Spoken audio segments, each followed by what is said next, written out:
After finishing sketching outdoors, I barely had any strength left by the time I got home. I had reached my limit. Lately, my mental and physical fatigue had been accumulating. An unintended conversation I overheard between my parents struck me even harder. How about making Claire earn an additional $2,000 each month? I'm worried she might collapse from doing so much though. It's okay if she collapses. She's not related to us by blood after all. My mother laughed at that. I quietly retreated to my room, trying not to make a sound. It was the first time I learned this shocking truth. Am I not their real child? While it was hard to believe, it felt more convincing. The reason they were cold to me was because we weren't related by blood. Anger began to surge within me. My parents had been using me, dangling bits of affection as bait, without knowing how hard I had been working to earn money. I won't forgive them anymore.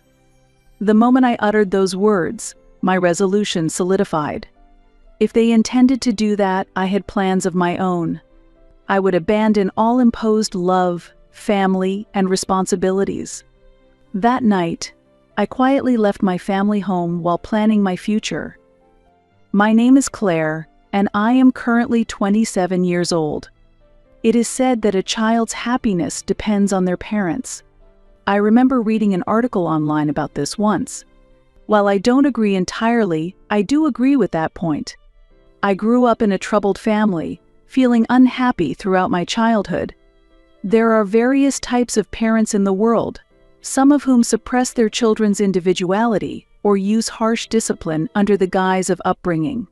However, such sad events did not occur in my family. Both my father and mother were gentle, and there was no rough behavior. Being quiet myself, I was influenced by them, and the three of us lived peacefully day by day. When I started elementary school, our family situation changed dramatically.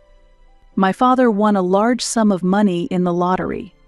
I can't forget how my parents celebrated at that time. "Look, $200,000. I really won," my father exclaimed, and my mother responded, "I can't believe it. There are so many things I want." Large sums of money have the power to change people's personalities. My once gentle parents changed. I am sad about how just $200,000 could do this. My father quit his job, and my mother also suddenly retired from her part-time job. They started spending the lottery winnings recklessly, saying, "Claire, your dad and I are going out, so stay quiet," adding, "Listen to what the babysitter says. We'll be back in a week. You said that last time. Where are you going? It's not fair to go just the two of you. Take me with you." I protested, but they ignored me and went out to enjoy their meals and trips.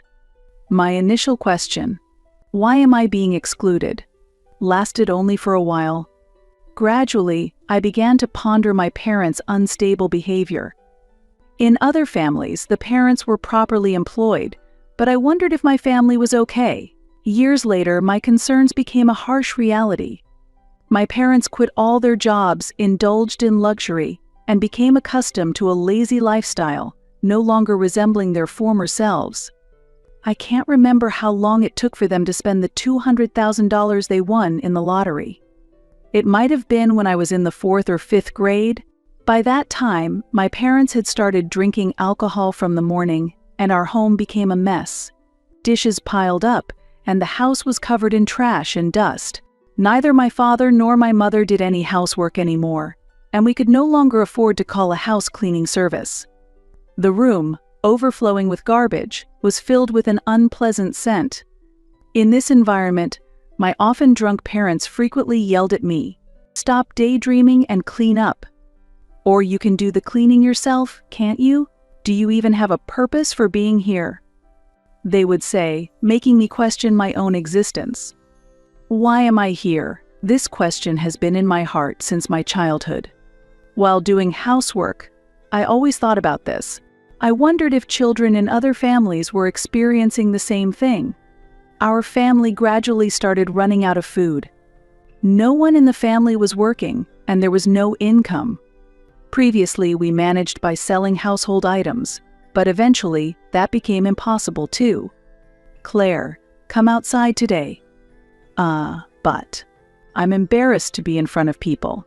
"Don't worry about it. No one is looking at you." Encouraged by my parents, I ventured into the streets at night. I wandered every corner of the downtown area, looking for edible leftovers. I felt like a stray dog. I was often scolded by store owners. It's a wonder I wasn't taken into protective custody by the police. When I returned home, my hungry parents greeted me, eagerly waiting for the plastic bag of leftovers I brought. "You're late. What were you dawdling for? Hurry up and give it here." "Is this all?" As I watched my parents devour the leftovers, tears streamed down my face. "Tomorrow, when I go to school lunch will be waiting for me." However, I could see that the other kids would make faces of disgust. It's because my clothes smelt of leftovers. The cold stares were unbearable, and it was hard to endure. One evening, as I went out again to look for leftovers, a fairly ordinary but memorable woman approached me. Someone in the neighborhood had contacted her to investigate our living conditions. "I'm Kathy, a social worker. Are your parents home? I need to speak with them." Ah, yes. That was the moment our lives began to change. Kathy spoke with my parents, and many of our problems started to resolve. My father obtained a job through vocational training, and my mother began working part-time again, significantly improving our home situation. With a stable income and welfare support, we were able to afford proper meals and new clothes. To me at that time, Kathy was truly a savior. "I'm often at the city office, so Claire, contact me anytime you need help," she said. "I really can't thank you enough." "Thank you, Kathy." However, my mother continued her days drowned in alcohol, and her repeated mistakes and tardiness at work eventually led her to quit. She did nothing but laze in front of the TV. Unable to say anything to my mother, I managed the household chores on my own and spent my time at home. I often went to the supermarket with the money my father gave me, buying instant food and bread to eat. "My women here are useless, big and small. What are you even doing here?" my father said. I wondered why I was here.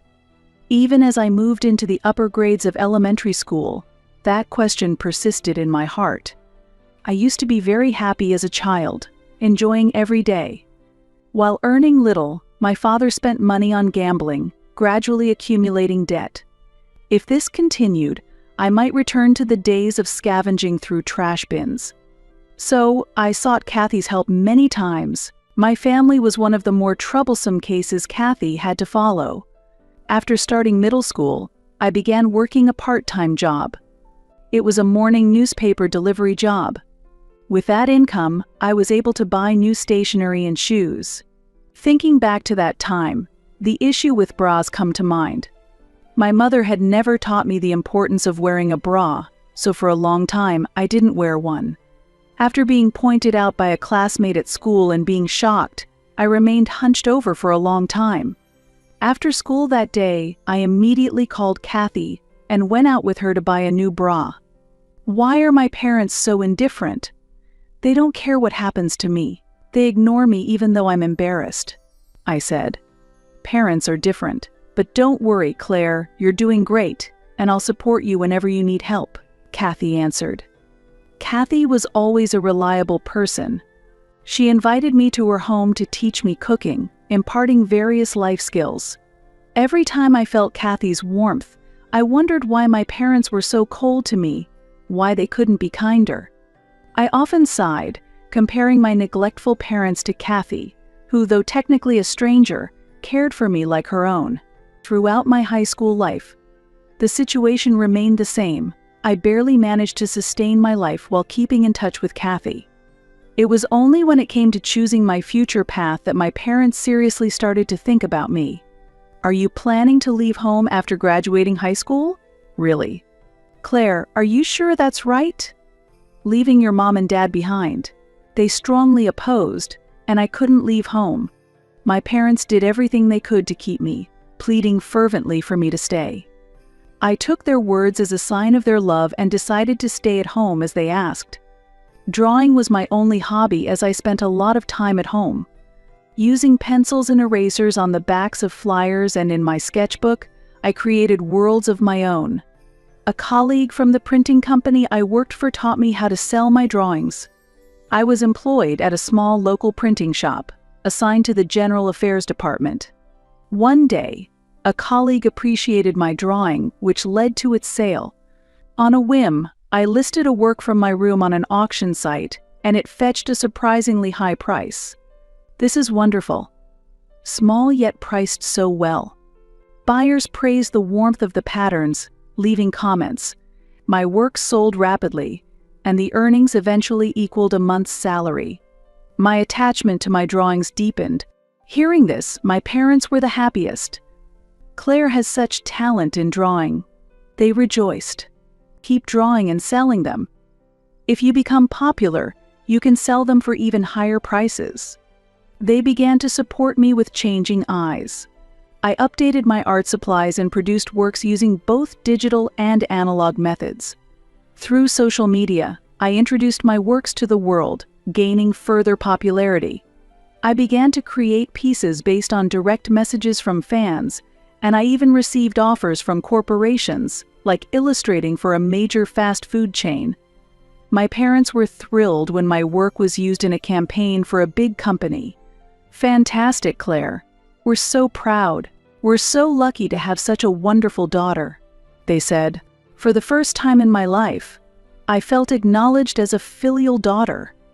I left the management of money to my parents and focused on my creative activities. Their praise was the most valuable reward for me. At 22, pushed by my parents, I quit my job and chose to pursue the path of art.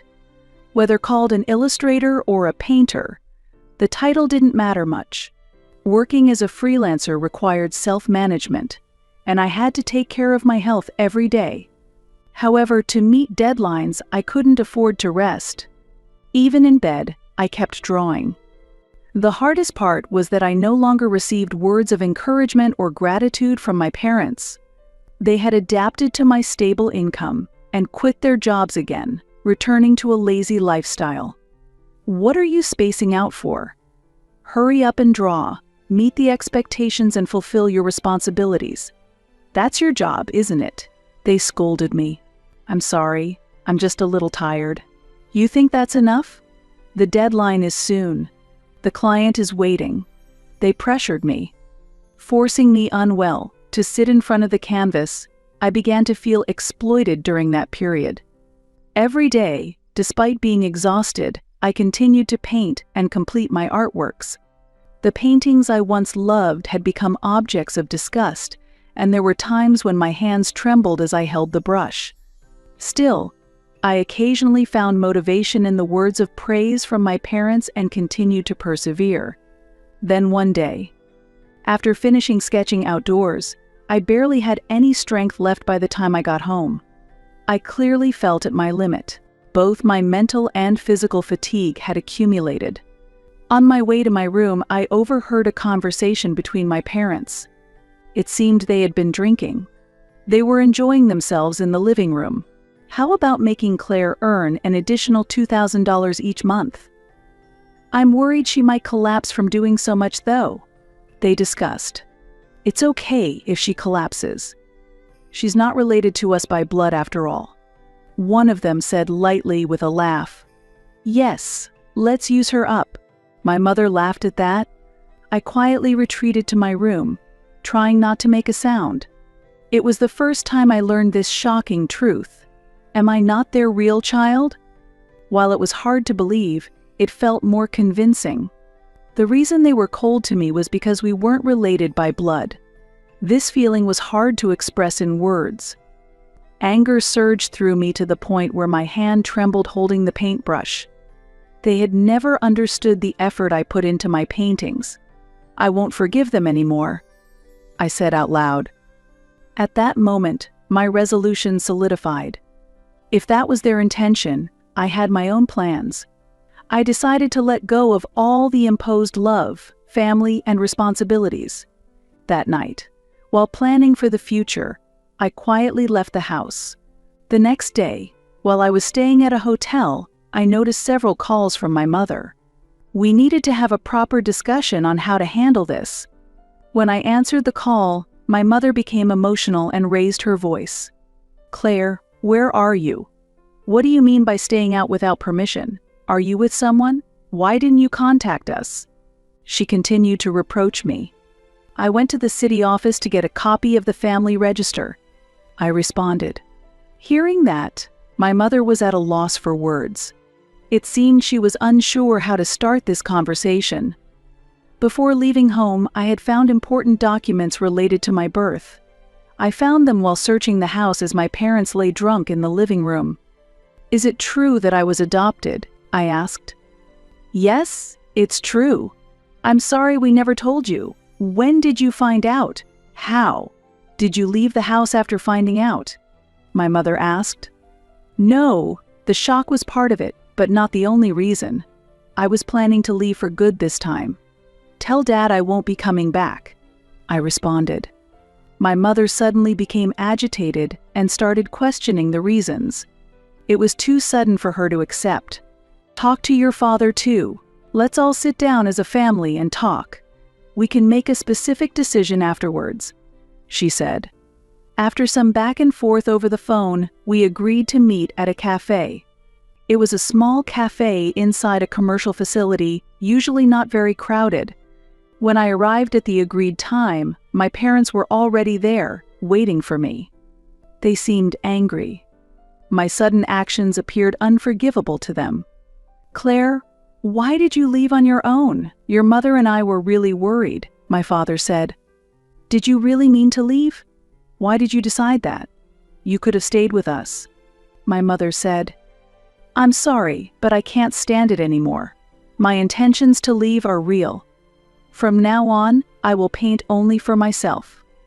I reaffirmed my decision. "How irresponsible!" my father exclaimed, his face turning red. I felt the anger as well. At that moment, I felt a strong anger towards my selfish parents. "Claire, why did you suddenly decide to leave the house? Please tell me," my mother said. "Because I heard you two talking while drunk. You were planning to make me earn an additional $2,000. I answered. That it was." My mother stumbled over her words. "Do you think it's okay to exploit me even if I get sick, because I'm not your real child?" I asked them. My parents turned pale. They had not expected that I had heard their conversation. They looked confused about how to explain. Listening to you two, I was shocked. Then, I looked into it and found out I was adopted. And I also found out why you took me in, I continued. My real parents were acquaintances from my father's hometown, unable to raise a child. That child was me. I was scheduled to be placed in a facility. At that time, my father had a debt of $30,000 to his real father. Taking in and raising an orphan would erase the debt, and my mother, who was newly married, agreed to take me in as family. Mom was unable to have children when she was young, so taking me in was convenient for you. I added. That's true. There's no mistake. But it's also true that we love you like our own daughter. Love me as your own daughter? Don't lie? You only see value in me for labor, right? I am no longer the one to be deceived. It's clear that both my father and mother see me only as a means to generate income. I refuse to paint for such people any longer. I decided to reveal everything on this occasion. I decided to share my true feelings with my surprised parents. I started by speaking to my mother. I had been disappointed by her many times since I was a child. Mom, I've always felt embarrassed about something. What are you talking about? The fact that you've always been drowning in alcohol. It made me the target of jokes among my friends, and it was really tough. My mother looked down in shame. It seemed she was aware of the shamefulness of her actions. Many people turn to alcohol dependence due to emotional weaknesses. My mother was probably one of them. Whenever a bit of leeway appeared in our lives, she immediately turned to alcohol. Heavy drinking became a habit, and eventually, her consumption increased. and she lost control. I always wished you would pull yourself together. I hated how even your face changed when you drank. Kathy, the social worker, was really worried about you too. Kathy? The same Kathy who used to come check on us a lot back then. That's right. I still keep in touch with her. My gratitude for Kathy is endless. If it weren't for her, I wonder what my life would have become. I might have imagined myself still picking up leftovers during my high school days. I also could not deny the possibility of earning money in unsavory ways.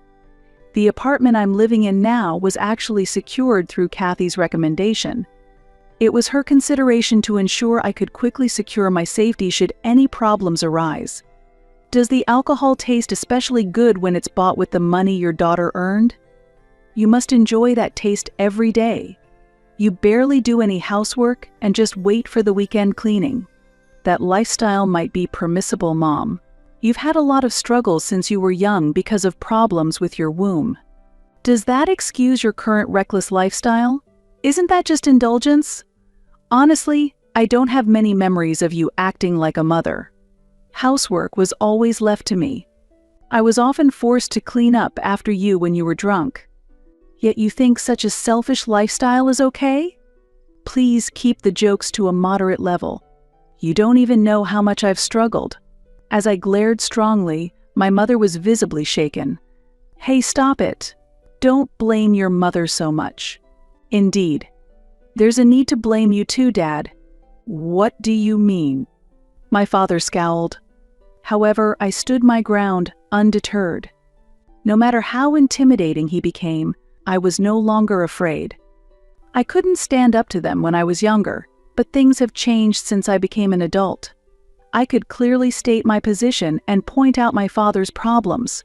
You've always been doing things that deserve criticism, like your gambling addiction. Do you think I haven't noticed? Claire. I think that's a harsh way to put it. I ask for your forgiveness if my tone becomes harsh. When anger surges, it changes how we speak. You can't deny that you're addicted to gambling, can you? That's the reality, right? My father fell silent and looked down. Poker, slots, horse racing, baccarat. He was obsessed with gambling. And he still indulges in it daily. Of course, it's with the money I've earned. Let me be clear. I find this utterly unacceptable. Mom drinks, Dad gambles. After winning the lottery, you lived quite lavishly, huh? As a result, $200,000 disappeared within a few years. I was trying to increase that money, but things didn't go as planned. It's common in investments. If he had actually invested that money in a real business, I could understand. But in my father's case, he just poured the money into his favorite gambling activities. How can that be called an investment? His excuse was so unnatural that I couldn't help but laugh. Sure, many investments have elements of gambling, but what you did was clearly gambling, right? That's not called investment. Please stop twisting the words around. Claire, you're too harsh. Why do you speak so arrogantly to your parents? Haven't you forgotten who raised you? Can we drop the pretense of gratitude? I've never felt grateful for having you as parents. Let me be clear, normal parents don't send their child out in the middle of the night to rummage through garbage bins. You are far dirtier than any trash can. Please be more reserved. One should consider who really needs to be more reserved. My father still has a huge amount of debt, and I am paying it back with the money I earn. Despite depending on me, does he still think he has the right to act arrogantly? My father's once held respect has long been lost, and there's no need for him to act like a father now. My foolish father thinks that being forceful will make me comply. I had prepared a decisive move against him. It seemed the time had come to play that card. I contacted him on my smartphone, and he soon arrived. It appears he had been waiting nearby. A man who knows how to handle such situations. As my father realized who he was, he visibly paled. Mr. Johnson, why are you here? Your daughter contacted me. She said there's something to discuss regarding your debts. I had investigated my father's surroundings and found out where he was borrowing money from. Indeed, since his youth, my father felt a great indebtedness to Mr. Johnson. I learned that my mother's introduction to my father was also facilitated by Mr. Johnson. Mr. Johnson has reduced a certain amount of my father's debt and keeps him under constant surveillance. Occasionally, when in financial trouble, my father contacts Mr. Johnson for additional loans. Mr. Johnson is essentially mafia, holding a significant position in the organization he belongs to. I was surprised to hear from your daughter. George, you're using your daughter's earnings for repayment? That's hard to believe. No, that's not true. There should be no difference. My father has no income. My father wasted the money he won in the lottery. Since then, he has relied on Mr. Johnson to continue gambling. Perhaps he couldn't forget the affluent lifestyle he once had. In the end, he gambles away his money and repays his debts little by little with his daughter's income, leading a pitiful daily life. My father might have used up a lifetime's worth of luck when he won the lottery. That's what I think. I lend money to many people, but repaying using your daughter's earnings is quite despicable. I rarely hear such stories. Shame on you. I'm sorry. You're apologizing to the wrong person. You should first apologize to your daughter. That's the proper course, isn't it?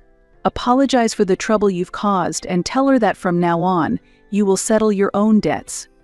But, well, don't make excuses. Mr. Johnson shouted. Both my parents were completely overwhelmed and shrank back.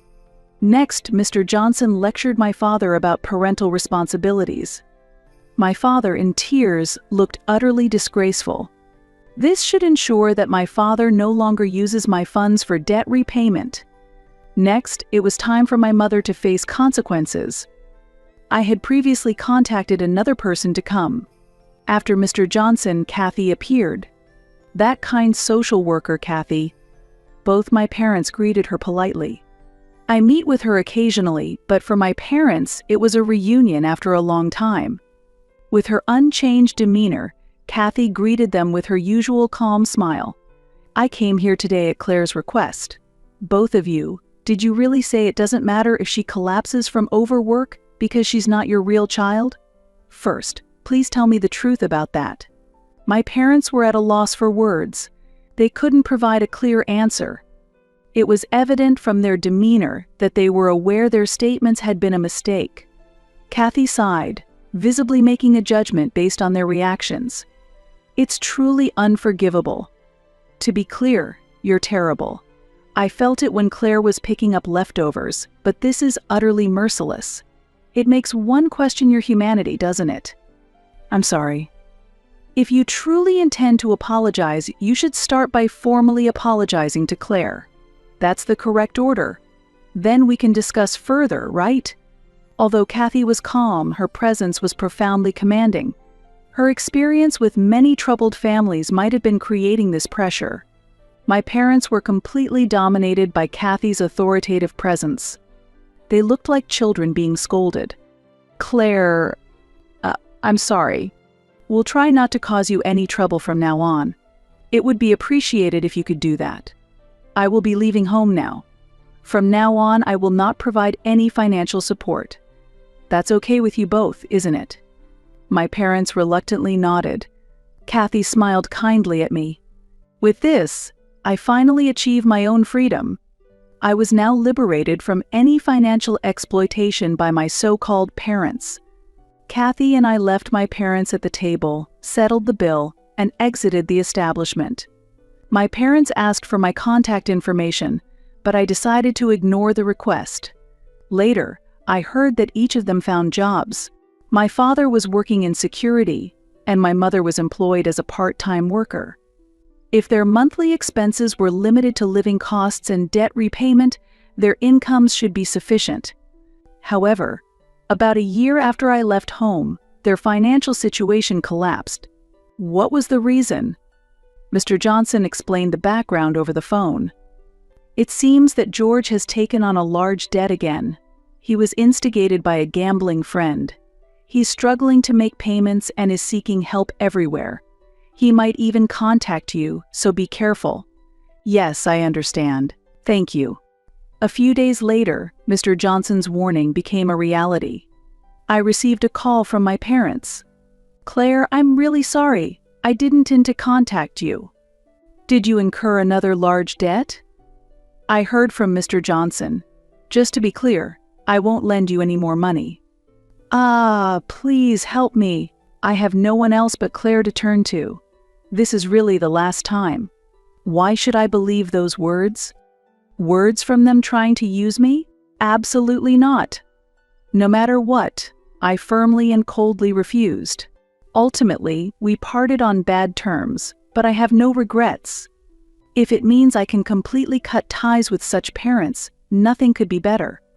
I felt that way. Later, I heard from Mr. Johnson that both my parents had moved to the north. They sold everything they could and abandoned the house, moving away from the urban area. I learned about their whereabouts from Mr. Johnson. He laughed about it. No matter where they hide, it's useless. They really are pitiable people. If they contact you, let me know right away. I'll handle it before any trouble comes your way. Yes, that helps a lot. I'll definitely contact you if anything happens. Fortunately, I haven't met Mr. Johnson since then. I haven't received any contact from my parents either, and no problems have occurred. I hope these peaceful days continue. I want to avoid any further dealings with my troubled parents or the loan industry. Mr. Johnson not contacting me is probably out of consideration for me. I still keep in touch with Kathy, the social worker. Recently, Kathy introduced me to a very attractive man. He is a distant relative of hers and runs his own business, and we are the same age. I showed him some of my artwork, and he liked it very much. He wants to display one of my pieces in his office, and we are currently making arrangements for that. We are planning to go on a date at an art museum soon. I went to tell Kathy about this to prepare. It's great that things are working out between you two. I'm glad I introduced him. Let me know if there are any new developments. Thank you, Kathy. I'm always grateful for your support. I don't even know how to properly thank you. Don't worry about it. I love helping. It makes me happy to see you smile, Claire. Days of struggling because of troublesome parents. Searching for leftovers and living in a cluttered house was really hard. But now I am surrounded by trustworthy people. I've had the chance to meet someone of interest. Life has plenty of hardships, but it is not worthless. Believing that, I intend to continue living positively, valuing my individuality,